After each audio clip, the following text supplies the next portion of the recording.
Hey guys, in this video, I will show you how to update Netflix on any smart TV. Alright, let's begin. First, locate the Netflix app on your smart TV home screen or apps menu. Using your TV remote, highlight the Netflix app and press the Options or Menu button.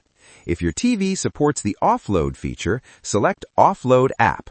This removes temporary data while keeping the app settings intact. If you do not see an offload option, select Uninstall to completely remove the Netflix app from your TV. Once the app is offloaded or uninstalled, open the App Store or Play Store on your smart TV. Go to the search bar and type Netflix. Make sure you select the official Netflix app from the search results. Open the app page and click Install or Download. Wait for the download to complete. After installation, open the Netflix app. The app will now be updated to the latest version available for your smart TV.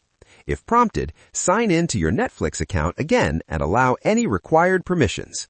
This process fixes update issues, app errors, and performance problems caused by outdated versions.